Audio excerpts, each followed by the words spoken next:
the Perspectives in STEM speaker series. I'm your host, Dr. Kimberly West, the founder and president of Teach STEM Global. This evening, I am thrilled to welcome Jerome McQueen, a plastics engineer, STEM influencer, and the founder of Academics, a STEM company dedicated to inspiring the next generation to dream big. Mr. McQueen will speak to tonight's theme, which is Igniting Your Spark, the Transformative Power of STEM, a fitting focus given his personal and professional accomplishments. I hope that you are excited, or as excited as I am, to hear from Mr. McQueen. To get us started, I'll give you a brief introduction before hearing from our featured speaker. This evening's speaker is Mr. Jerome McQueen.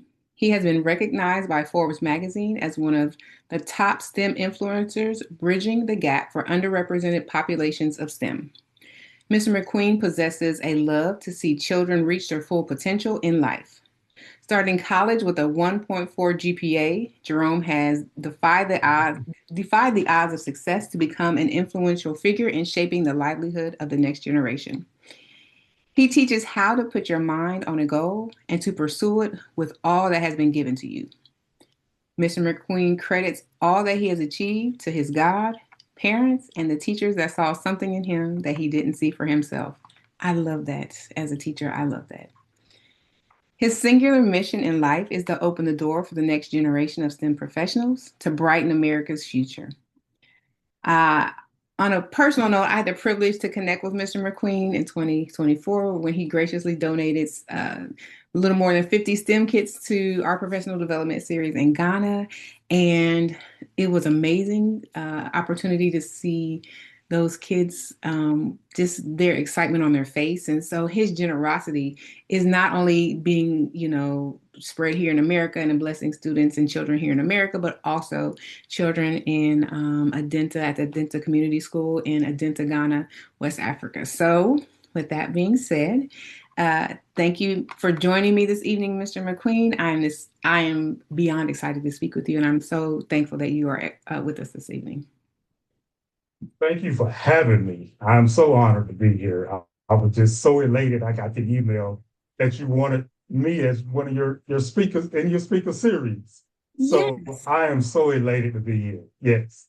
I am again, I am just always just in awe of all the great things that you do. And so to get us started, our first question is, who is Jerome McQueen? So who are you? Your background, your education. I know I know your story is phenomenal. So just tell us who you are. Yeah. I'm Jerome McQueen from DC. Not Washington, The D.C., country. right? The country. Right, right. I always get a little pause there because people would go straight to Washington, D.C., but the D.C. is in the country. Right. I grew up on the dirt road in rural South Carolina, living in a trailer house. I put some of my story in my TED Talk, but I came in awe of engineering. One day, the county came in to pave my dirt road. And at the end of the week, I went from a dirt road to a nice, shiny paved road, and then found out that it was the engineer who did the design, the engineer who did the project manager, and it went from one dirt road to a paved road. And since that time, I've been in all engineering because engineering transforms lives. And that's been my mission, to transform lives. And so originally from Dillon County, South Carolina. It is the last county you run up I-95 before getting into North Carolina. Okay. I did my undergrad at South Carolina State University and my master's in environmental engineering at Florida A&M, Florida State University College of Engineering. There, I was on a NASA fellowship that I did jet propulsion laboratory research with jet engines. I developed an air pollution control system for the jet engine test cells.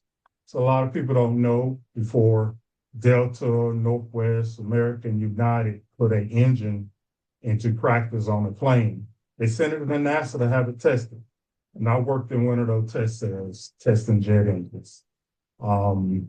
Then it kind of changed for me. It was like, there are not a lot of underrepresented youth that know about science and engineering. So that's where I'm at today, trying to unveil all the wondrous opportunities there are in science and engineering. And you'll hear me say that 3 or 4 times a day, because that is the mission that I have on my heart, to make sure our young kids know where they can go.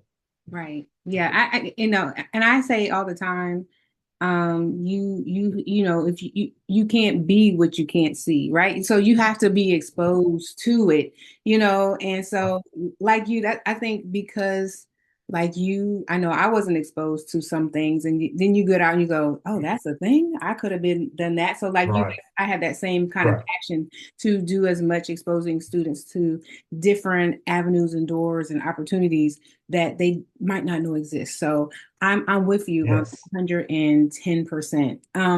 Can you, in the bio, it said that you had a 1.4 GPA. I'm just going to throw this in here real quick. You had a 1.4 GPA, and they ain't put you out. They ain't tell you it's time to find another. They work with you. Tell us a little bit about that. I had after my first semester at South Carolina State University, I had a 1.4 grade point average. I failed chemistry. I think I failed intro to engineering. I failed another class. And no, they did not. They probably should have. Any other university in the nation would have put me out. But like I said, and you said earlier, I had professors that saw something in me, knew that I was not putting my full effort into my studies. Like I said, I marched on the band, should have been kicked off the band, should have been kicked out of university, should have been back on the street, back at home, fending for my life. But like I said, there were other people around me who saw something in me that has said, we cannot have this. We cannot let you go by in life without you putting your full effort into achieving your potential in life. And so they put me on a plan. And I developed the 4 steps to a 4.0, going through getting my grades up. And so my last 4 semesters at South Carolina State University, I had a 4.0 grade point average in my engineering classes. And then Dr. Humphreys from Florida A&M was seeking me out because he saw the transformation, and he said, I have something for this young man in the form of a NASA fellowship. And that's how I got my NASA fellowship. And that's how I was able to transform. And so you say you can't be what you can't see. And so in those, like my junior year, I had the opportunity to go to the national conference of the National Society of Black Engineers. And I saw a plethora of people who looked like me that were just doing the thing. It was just so amazing and so encouraging to see people like me that are on their path of greatness. And I said, I'm getting on this train also. It was just so wonderful to see, and it kind of gave me that motivation, that same motivation that I carry with me today, that I try to impart on young people, because that fire was lit in me. I'm trying to ignite that fire for others. So yeah, that 1.4, and I thank God for that 1.4 right now. Because I call it the Michael Jackson moment. I had to look at the man in the mirror. Yep. I knew that's what you were gonna say. I had to look at the man in the mirror. Yeah. And so what are you gonna do with your life? I graduated top 10% of my high school graduating class. So I knew I had the potential.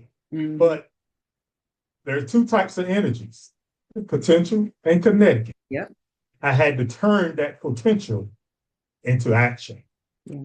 So yes, I, yes. And I tell you proudly, I had a 1.4.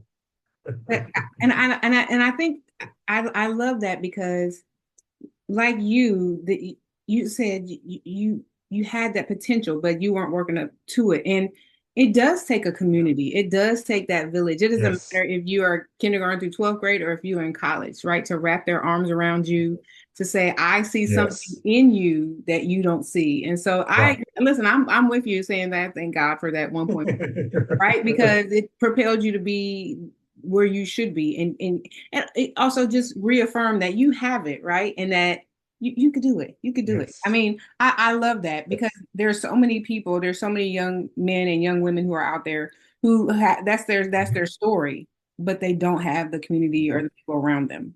And so, right. and it's hard to pull yourself up and be like, I can do it. But Hmm. and hopefully then them hearing your story and others, they'll, Yes, like you said, your desire to help people will push them towards that because they can do it. They really can do it. yes. So that community is important. So thinking a little bit about, and you've mentioned this, coming from, y'all still call it South Kakalaka. I Yes. no, no. So coming from South Carolina's I-95, I don't know, is it called the corridor of shame? I've heard that before. You can Yes, correct me if I'm yes, wrong. yes. Okay, so I-95 okay, corridor shape, and and I'll explain it to you. yeah, I'll explain explain it it for too. our listeners. So So the and yeah, I-95, yes, go go ahead. ahead. No, no, no, go ahead, go ahead. The I-95 interstate that runs through South Carolina. It starts in Dillon County. When you leave North Carolina, Dillon County is the northernmost county. And if Mm, you follow that I-95, you will find the absolute poorest educational systems in America. mm, Dillon County has always ranked last in the state of South Carolina, and South Carolina has always ranked last in the United States as far as educational pursuits and educational commitment. How mm, much money they put in education has always lagged in this part of South Carolina. So coming from Dillon County, like I said in my TED talk, I had a building that sat so close to the railroad track that when the train came through, we had to dismiss class because we could not bear the noise mm, and the vibration from the train. mm. That building, when I was in school in the 1990s, we still use that building that was built in the 1890s. Oh, So they were not any new schools that the school had. That we were still using that school that was approaching 100 years old, a century-old building we were still using in Dillon County. Dillon County did not have the calculus taught in high school that would prepare me for my engineering curriculum. Engineering can be very overwhelming, and you need to have all the math and all the sciences to prepare you for that engineering curriculum. I did not get that in Dillon County. And so when I went off to school, that was part of that 1.4. My efforts weren't there. And plus, I just did not want prepared for that mm, when I came out of Dillon. And so I had to do above and beyond. I had to do more mm-hmm, to get where I needed to be. So, mm, yeah, as far as educational commitment, I come from one of the poorest educational systems in the nation. mm. But yet there is a God. Yes. Wow. Because There is a God. wow. I mean, I guess because wow. So that makes sense. It's, you're definitely painting this picture of all of your Mm-hmm. experiences. And explains, and again, it explains even more your passion and Yeah. your Yes. desire to do more and to make STEM an Right. equitable playing field for for young men and young women.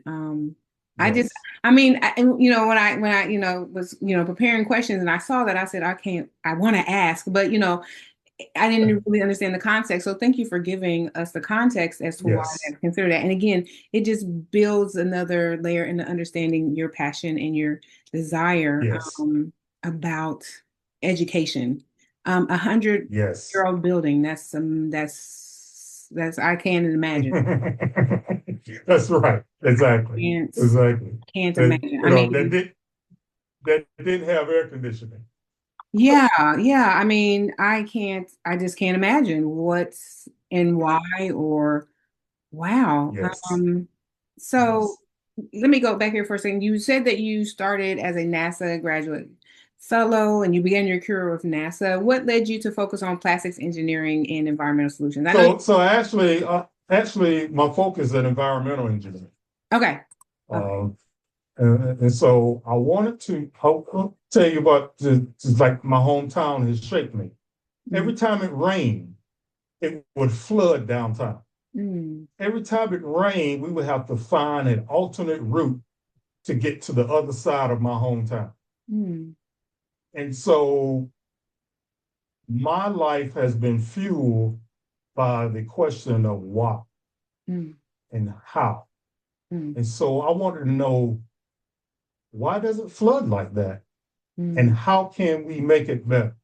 mm, So I focus on environmental engineering. And so that led me into stormwater design, air pollution control, water resources, hazardous waste, um, designing of landfills to make sure that we can properly dispose of our waste in a more environmentally sound manner mm. so that we can protect our world for the generations to come. And so I wanted to focus on environmental because there's so many problems to be solved. Now, engineering is just problem solving. Mhm. And so every different discipline engineer can choose from. They're mechanical, civil, environmental, chemical, industrial. So an engineer choose their path of where they want to solve problems. Okay. I wanted to choose the path of environmental because I didn't know a whole lot of environmental engineering, and I wanted to know why Mm. and how can we make this world a better place. I think listening to you, you touch upon something that we often say in science. And when it comes to STEM, sometimes STEM, people think that STEM is something complicated and you have Yes. all these devices. But what you just said, you really just took a look at the world around you and said, Mm-hmm. what is going on and Mm-hmm. how can we solve this problem? And it could just be as simple as that. And building from that, I Yes. think that's one thing that people need to understand about STEM. It is don't make it complicated. There's problems No. in the world that need to be solved. And there are But, but problems and these are similar problems in other places. And so you have to, understand the context. But I like that because it made me think about science fair, in a sense, because that's what we tell the students, right? Look at the that's world right. around you. What is something that you see as a problem and that you would like to do something about Mm-hmm. solve. And so again, just listening to you, I thought about how can we approach science Yes. differently, and And and having that mindset, that's important. Yeah, and so that leads into something else that I developed a curriculum that I call STEM business. mm, And it merges STEM and entrepreneurship. And so in the beginning, I teach the engineering design process, and I have them to identify a problem that they're having. And then the next step is what type of device or system mm, would solve that problem. right, And right, when you come up with that system or device to solve that problem, I teach them entrepreneurship to see how they can get that device or system into the marketplace.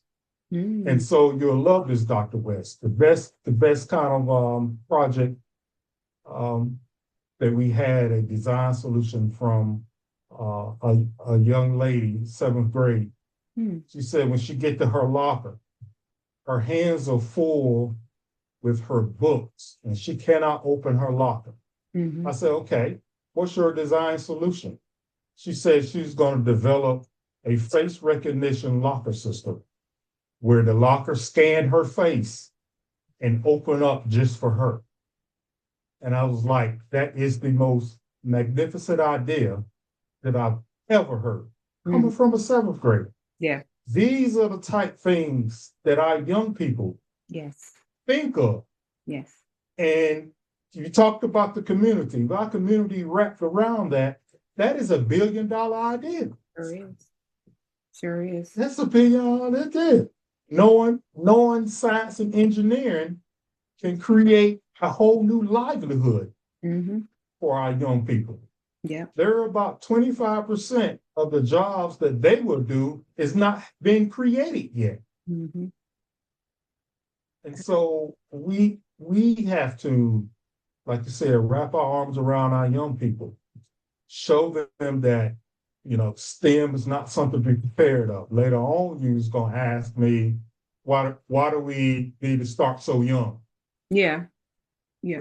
We need to start so young so they won't be afraid of it. Yes. And so they would embrace it early and it become part of their life. It becomes part of their life when I say early, I I have a 7-month-old grandson that I'm showing him how to turn on my little lamp that I have. Okay. Oh, wow. Nice.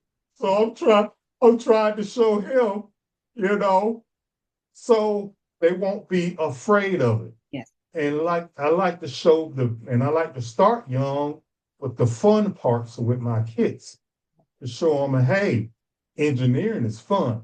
Yeah. Science is fun. Technology, learning math is fun. It's not only fun, but later on, it can make good money for you. Mm-hmm. Mm-hmm. Mm-hmm. Mm-hmm. So that's why we need to start as young as possible. We'll go into the elementary schools, and I have 5-year-olds putting together kits, and they're so amazed at the end of it when their kit works and they light up and it does something. Yeah. It gives them that confidence that if I can do this, what else can I do? Yeah. And young children put themselves on that quest to start, hey, I can do this. What else can I do? I can do this. And they got so many 2 or 3 projects that start rolling and they start developing that internal self-confidence that they can do anything. Yeah. And when they get that confidence, the sky's the limit for them. Yeah. You touched on something that I don't think we think about too, that fear, right? That's why we have to start young so they will not be afraid. So they will not be afraid. Yeah. A lot of when I did root cause analysis for a lot of decisions that I was scared to make, I was apprehensive about it. It came down to self-confidence. It came down to self-confidence. If I was more confident in myself, I would have handled the situation or opportunities better in my life. When I flew off to NASA in Cleveland, Ohio to start studying, to do my research in jet propulsion, the plane ride was up there was just terrifying because I did not know what I was going into. And if I had the self-confidence in myself to say, hey, this is just another opportunity that's going to level up your life, I would have approached it in a much different way. Yeah. I went there apprehensive and I had to feel my way through. In about 3 or 4 weeks, things clicked for me. And I was like, I can do this. Yeah. I can really do this. And that's the same confidence that I have in myself today that developed over 30 years ago when I worked for NASA. I'm just like, wow. First of all, I'm thinking about the STEMpreneur. I love that.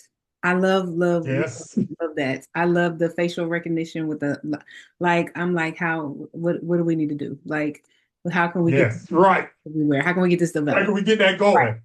going? I mean, because I want that for her. Like I want that for her. Like, Right, and right. too, and you showed us one of your STEM kits. Talk to us a little bit about academics, real, tell us about what you do in your STEM kits. I saw your little lights, and I know you Love. have phenomenal STEM kits. And just talk to us a little bit about academics. What is this academics, Mr. McQueen? And tell us what you Man, academics. I tell you what, when COVID hit, was sitting in my room, mm, and I was like, I've always wanted to do something. My passions in my life is mentoring and engineering. mm, And I sat to the table and I was like, I want something that merges my two loves mm, into one. Came up with academics. I put the word STEM in the middle of the word academics to come up with academics. mm-hmm. And so this is my initiative solely to unearth all the wondrous opportunities they are in science, technology, engineering, mathematics. Now, the way I do that is through my STEM kits. You saw my lamp earlier. Mm-hmm. I have a wind car, and this is my favorite, a wireless Bluetooth speaker. Nice. And so what I wanted to do was I wanted to give something fun, hands-on, and education. Mm, I wanted to have hands-on kits because it slows down our young people mind. mm, They're being overstimulated with the video games, the iPhones. Everything has been overstimulated. The only way that you can have your brain take you to the next level is that you have to slow it down. And so with these STEM kits, they are laser focused, slowing down their mind, putting together these STEM kits. And so that kind of trains their mind. And then after they put it together, I give them a challenge. How can you make that better? mm, mm, How mm. can you improve it? I had a young man. Um, he wasn't even he wasn't uh, he wasn't engaged in school. Mm-hmm. Didn't get the best grades. But when I came to the after school with my kits, he was always the first one to finish every one of his kits. Wow. We had an airplane that had two engines. By the time the majority of the class had finished their their two-engine plane, he had four engines on his plane Wow. and working. And so I told him when we finished, we're going to race them. And so in his mind, if I can get more engines on my plane will go faster. Mm-hmm. So he put four engines on his plane.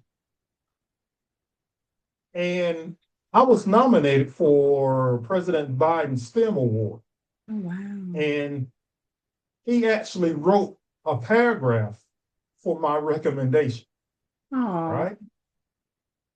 And so the teacher was like, Mr. McQueen, that's not the win here.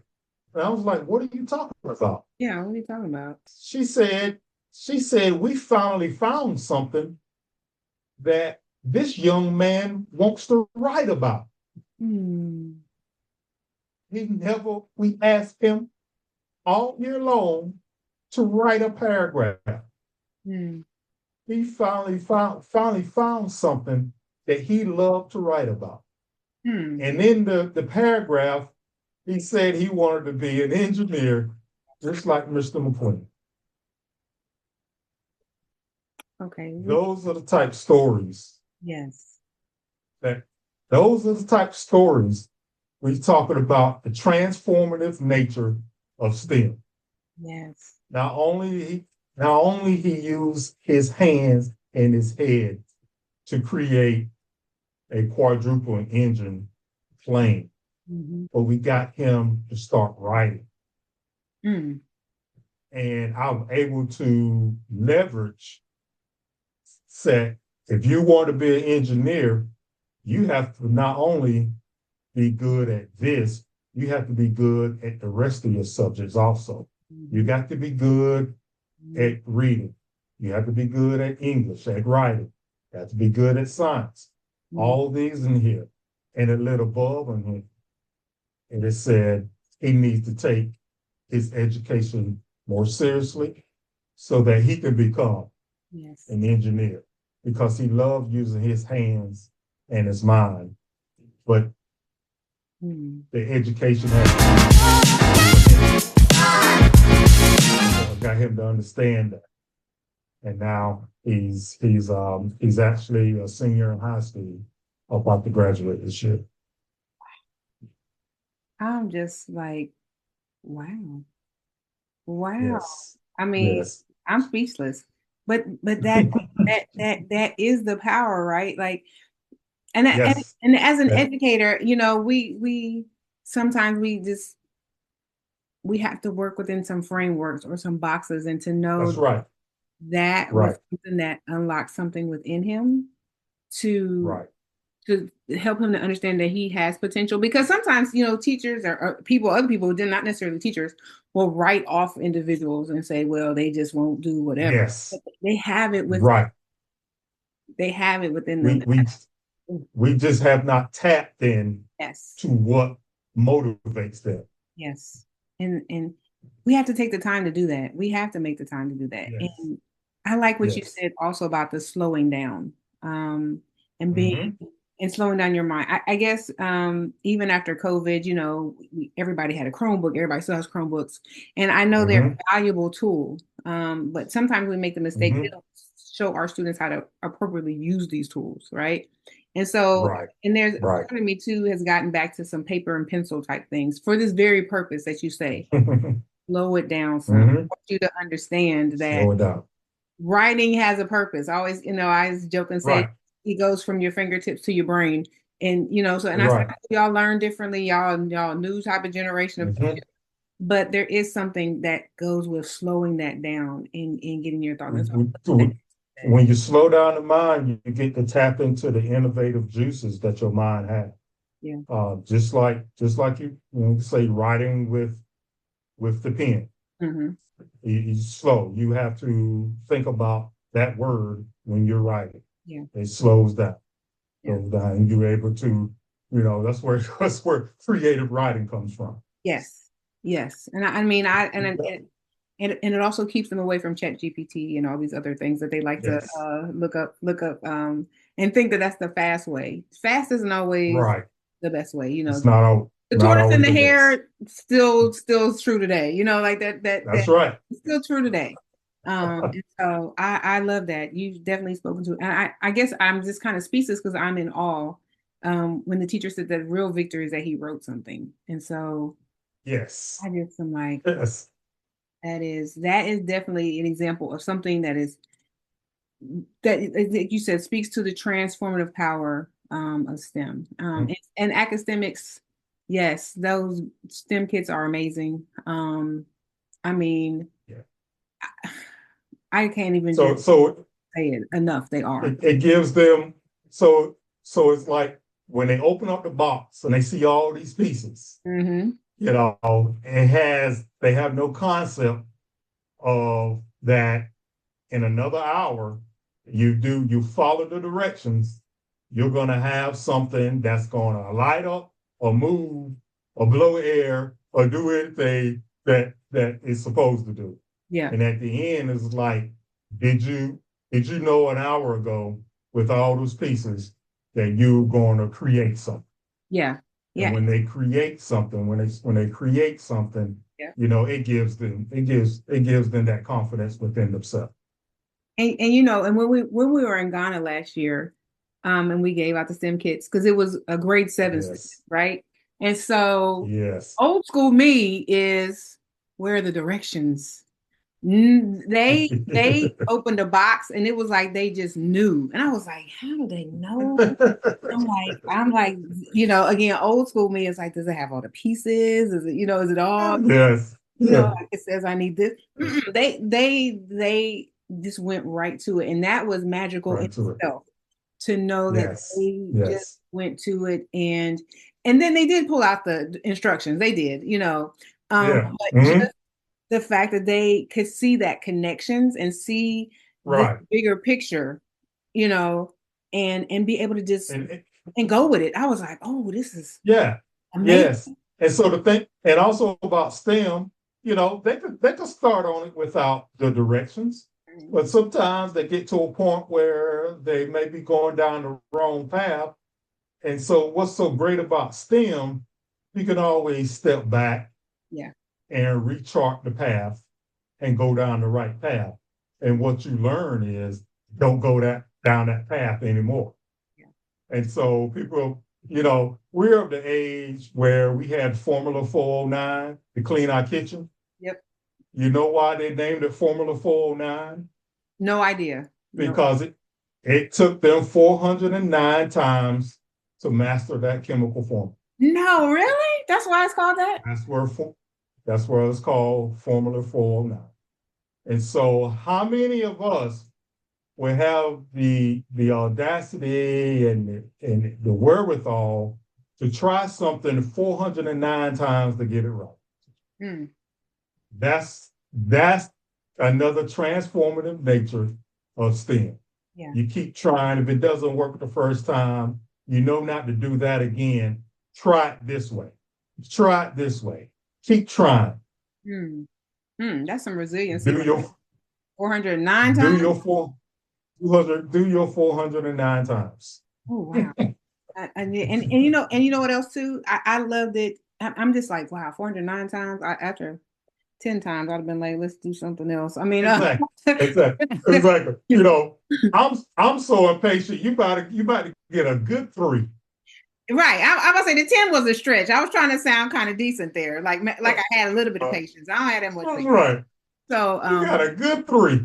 Yeah, right. 409. Wow. I don't even know what to say about that, but wow. And yes. And just and I will also say this too. What I also loved about that moment is just their collaboration with each other and their teamwork. They were working together. And I think again, that's the power of yes. It shows that you can work together collaboratively, because if something wasn't right, they were like, well, here, let me help you with this. Or did you try this? And I'm like, oh, right. Yeah, all of that. Communication, speaking, conversations with each other. Loved it. Loved it.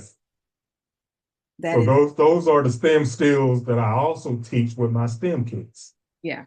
So yeah, the communication, collaboration. And so when they finish the STEM kit, a lot of times I have them to go up and tell me how it works.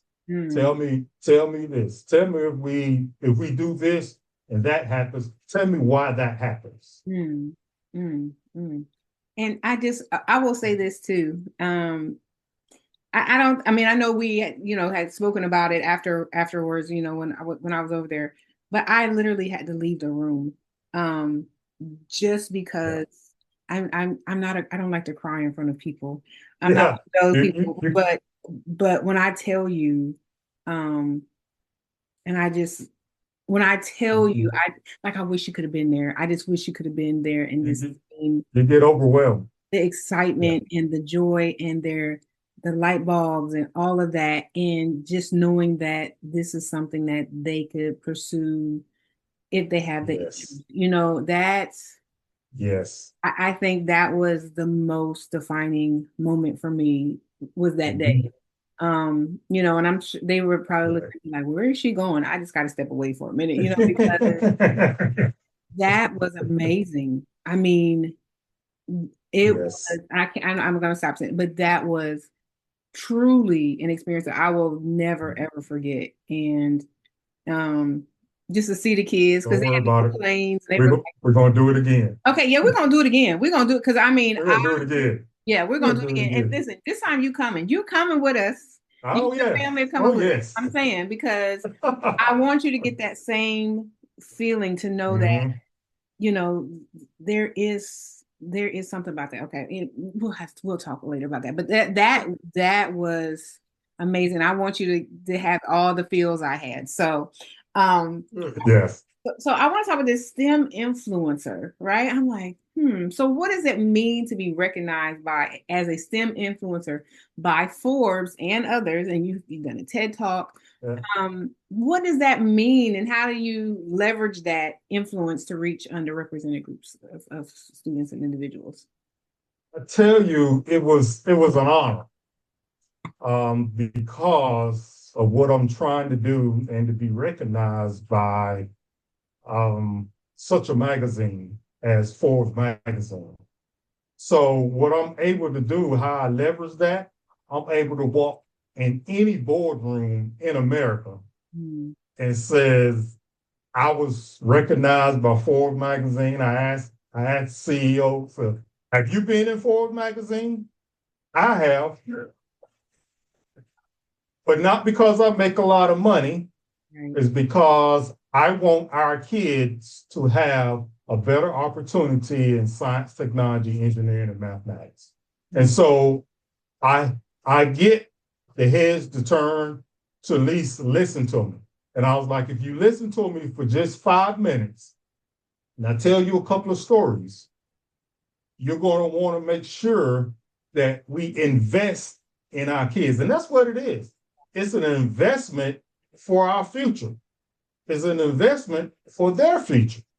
And when we invest in their future, we invest in America's future. Mm-hmm. So that's where I'll try to tie all that in. The Forbes magazine, like I said, it was an honor, but I try to, like you said, I try to leverage that so I can get investments for opportunities for our young people to go further in their life. Mm-hmm. And so, companies are clamoring that how are they going to have all the scientists and the engineers who run their companies into the future. Mm-hmm. You get those young people by investing today, investing in it, and you cannot start too young. Yeah. You cannot start too young putting STEM in front of it, so they can leverage that to a fruitful career. And so that's what it means to me. You listen, you need to put that on a short. Like I've been in Forbes. Have you? Like that sounds like a t-shirt. I'm just saying. Or you can get a cover and put your face on it and put it on a t-shirt. I'm just saying I would be, when you go to the grocery store, this magazine, I was in it. I I'm sorry. You're just giving me an idea. I'm for real. I'm for opening for a TikTok video. Listen, I've been in Forbes. Have you? I mean, I shouldn't probably say this, but there's been times when I was younger, like I've been in the newspaper because I was like part of like organizations or stuff like that. And you remember that newspaper, the old newspaper thing where you would like pull it down and you're only supposed to take out one and then you take out all of them. Yeah. So that's what I'm saying. That would be me. I would be like, look at this. I mean, I'm just saying I would leverage that and be like, and this is why I'm a STEM influencer. Check me out. Check me out. I'll take that advice. Yeah. Listen, I don't think you'd be able to tell me nothing. I'd be walking around with it like this and be showing people, oh, you can't see my book, but I'd be saying I'd be walking around. That's just who I would be. Or if not me, my mother. My mother would be. She would be saying. That's right. I want to ask you a little bit about your TED Talk, and it was titled "How I Overcame Inequality in STEM."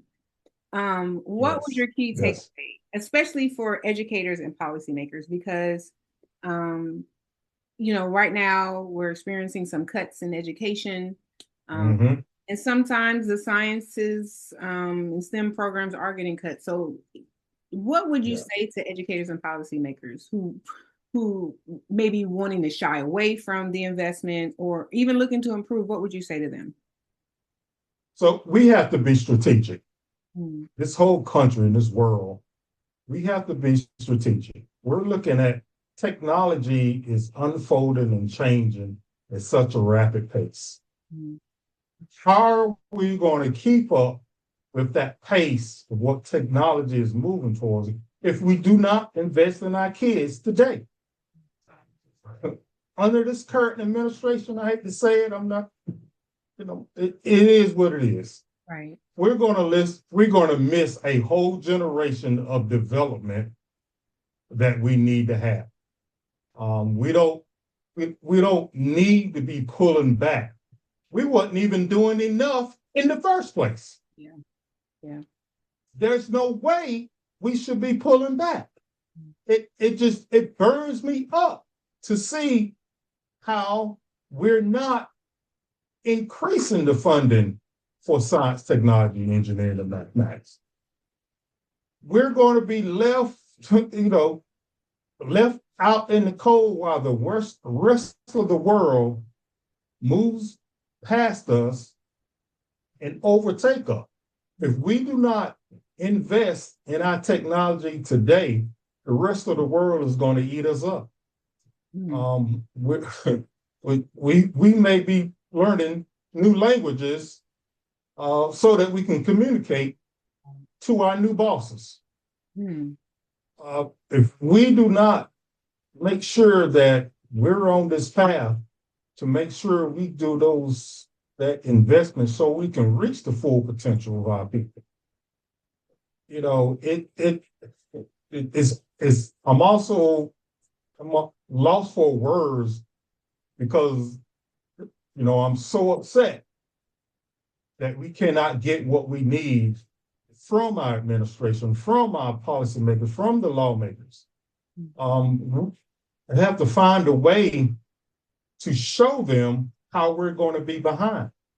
And so when I say that we have to be strategic, we have to find out where we want to be and where we are right now, and how are we going to fill that gap. We have to do that gap analysis, and we have to not only find out what's the gap, but we're going to have to start executing to make sure we fill that gap so that we stay in the race for the world. Yeah. It baffles the mind for me, that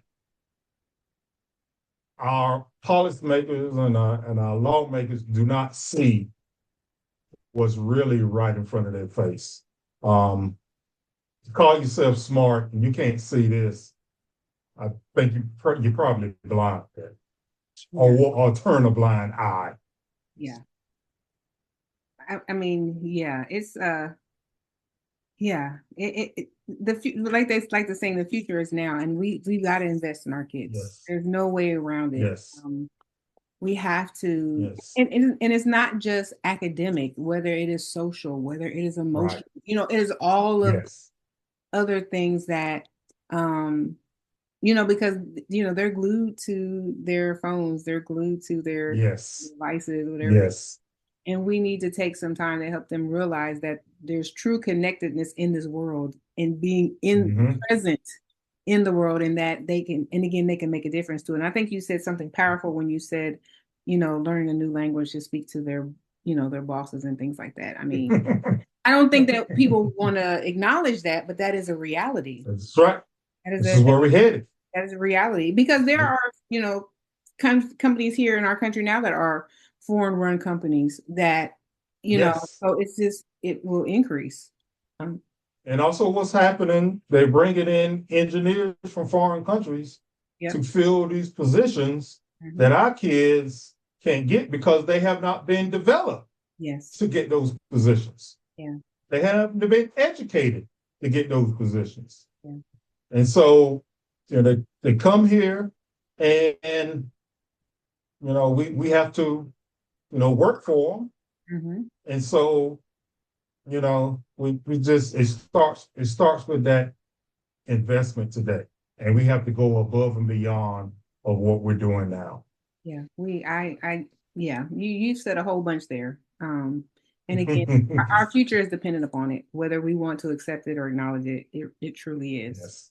And so thinking about students and young people who maybe coming from a background similar to yours, or not Mhm. even similar to yours, or but just if you what would be the key the core message or the key takeaway for those students? If you could just look them in the face, what would you tell them who feel that STEM careers may be out of reach? What would be your message for them? I'm going to look them, and I want every teacher in America to look at every kid in their classroom and allow them not to say, I can't. Mm.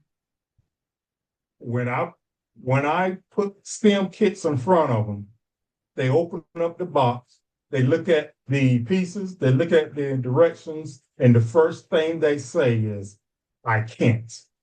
Mm. And say, yes, you can. At the end of this hour, you will find something that you can do. Mm. And so when they go through, like I said, engineering can be an overwhelming discipline, overwhelming career. And the education can be. You can. I tell my story of the 1.4. It was just in my head that, okay, I can't do this for a flicker of a moment. And the people said that, yes, you can. And that is the overwhelming thing when I talk about that self-confidence. You get that self-confidence rolling and you put anything in front of them, they will master it. And so what I would tell every kid out there that yes, you can. Whatever you choose that you want to do, you can. It may take you longer than someone else, but you can. It may take you more effort than someone else, but you can. It may take you more money and the resources, but you can. And that's where we are. Make sure the teachers, our policymakers, lawmakers, our administration have to come with the resources so that we make sure that when they do it, there's something there for them to fulfill their potential. Hmm. I'm just getting back to that I can. I'm thinking about that 409. I'm thinking about that 409, and I'm thinking I'm thinking that 409. Yes, You can, like you said, it yes, may take some time. you can. You can. And I think that is something too that we need to embed into our children. You can. Exactly, It may exactly. it may not be So, on the same timeline as your friend. That's okay. right, Those, right, yeah. right. It may take taking a class over, Mhm. taking it 3 times. Mhm.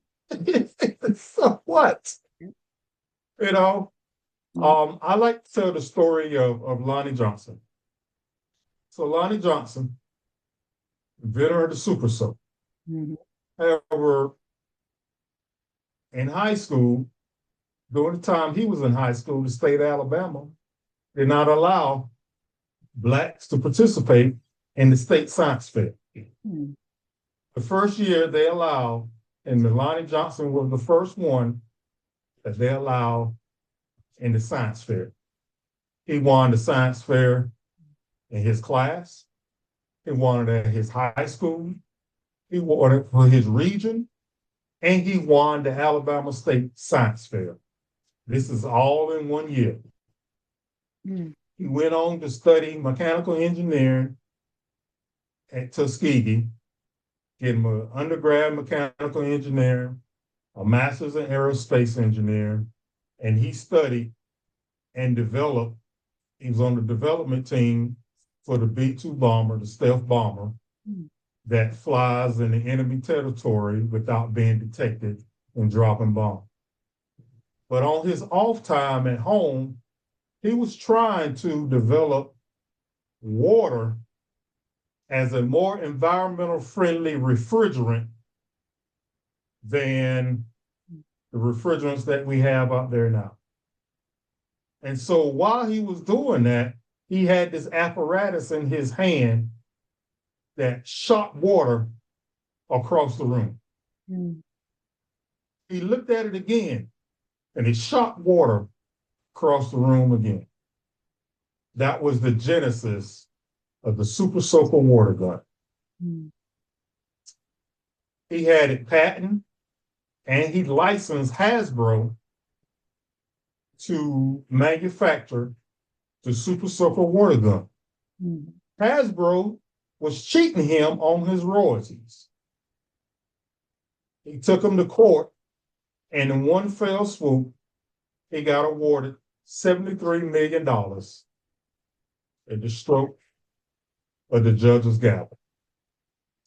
And the future royalties of the Super Soaker water gun, which is the second highest selling toy in American history. Mm-hmm. All because of science, technology, engineering, and mathematics. Mm. And just think And about if our kids, wow.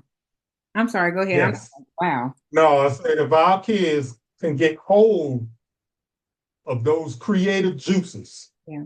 that innovativeness that he had, it would change the world. If our world wrap our arms, our community wrap our arms around our young people to give them the resources to feed into them, that would change our world. Mm. Yeah. I mean, That's again the transformative nature, the transformative power of STEM. yeah, It has to be told. it does. It does. It has to be told. And and we have to acknowledge that it's not a pretty story, right? It's not something that's gonna No, be all feel good and make you feel no, good. No. no, Transformation no, comes with no. some challenges and comes through challenges and comes through. Yes, And so, yes. yeah, and I know Lonnie Johnson, they have I don't know him personally. I'm just saying I should say I know of him. I know they have the Johnson Mm-hmm. STEM Activity Center here in Atlanta, just, Yes. yeah. I mean, Yeah. so it's just, there's something to be done, and we just have to continue to inspire this next Right. generation, and in the hopes that they will further inspire others. And so, yeah, I just don't even know what to say. I'm just like, wow. And so I like that, you said students need to, say I can, and I like that you said teachers need to say, don't let your kids Yes. say I can't. Don't let them say Yes, right. they can. That's right. They can, and anything is possible. And I think Mm-hmm. you also spoke to that the idea and the notion of confidence that we have got to, because so often we look for outside things to build our confidence, right? And that's Mm-hmm. we need to look for that intrinsic, when we have to. I tell people all the Mm-hmm. time, I have a lot of self-talk with myself, and you have to, and I think we need to Right. start helping our kids with that. You got to speak to yourself. Right. Right. The root word in confidence is confide. Hmm. You have to confide in yourself. Mm-hmm, mm-hmm. That's where confidence comes from within. Yeah. Yeah. And I just love that. Um, so as we wrap this up, and I've thoroughly enjoyed every minute of this conversation, Yes, it has hearing been about so uplifting. just everything you do with academics, again, to being a celebrity in Forbes. I'm I'm throwing it out there. Let me ask you a quick question. Okay.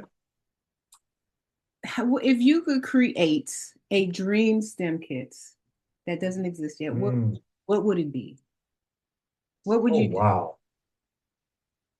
Oh wow. That Because I know I'm just throwing this at you that because I'm like you just yeah. so many nuggets, and you're just so passionate about what you do. Is there one thing you could do, wrap it up in the one box or one kit? What would that be?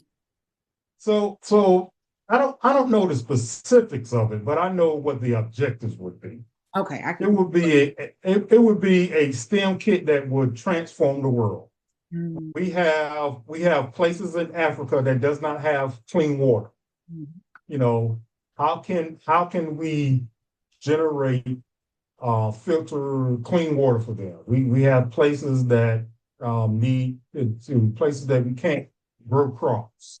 We mm, can't grow food and things like that. We have places that we need to dispose of our waste. So we're always generating hazardous or nuclear waste. mm, We had some type of educational kit that would change all that, change the world, eradicate, so many diseases that are out there.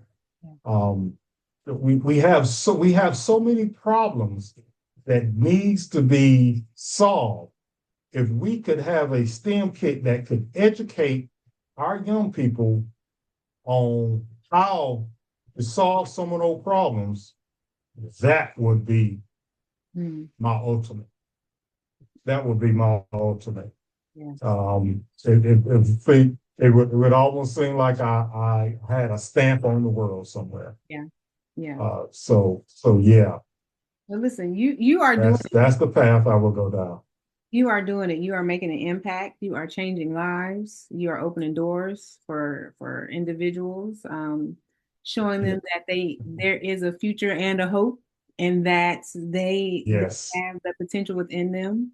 And again, it just takes that one opportunity to do that. And Right. you are definitely doing it. And so, with Thank you so much. yeah, I mean, I'm being for real. I'm like, that is again what we should, I think, all should be doing, right? Looking back, Yes. figuring out Hmm. how can, because and sometimes we like to look back and look down upon where we come from and our experiences and let that hold us back. Yes. But no, these are Yes. things that Yes. propel us to. Yeah. It's never where you're from. It's about that vision Yep. and your potential to move forward and go high. Yes. That's what it's all about. Yep. And to keep going. So, um, I can't thank you enough. Can you tell our viewers how can they connect with you? I can connect with me. My website is academics.com. Put the STEM in the middle of academics, ACASTEMICS.com. My email is info@academics.com. Please email me, visit the website, TikTok, academics.com, Facebook, academics. Come by, share, come by and see what we're doing. Because we are, as Dr. West said, we are changing the world. Yeah. I have a group of teachers that work with me, and collectively, we're changing the world. Partnerships like Teach STEM Global. Yeah. We're going to change the world. We're gonna change. We're gonna change. And please do not be on the sideline. Jump on that train with us. We need the help. Our children lives are at hand, and we need everything that we get. You cannot contribute financially. Um, put up your hand, put up your fist, and say move forward. Yeah. Again, I thank you. I think anybody who watches this, listens to this, can't help but to be inspired and feel compelled to do something, which is our aim in doing these programs, is to get folks to realize that STEM is not a barrier, but an opportunity and a way to improve lives, just not in a career sense, but or professional sense, but also our world, and that's what we need. And so, I thank you. And I hope those of you who are watching will join us for our next Perspectives in STEMs speaker series. I asked, that you normally, link up and connect with Mr. McQueen and academics, but you also be sure to follow us at TSTEM Global on Facebook, Instagram, all those places, our website, tstemglobal.org, to stay up to date with upcoming events and programming. And with that being said, again, Mr. McQueen, I can't thank you enough for your time this evening. And I wish everyone a wonderful, wonderful evening. And thank you again. Yeah.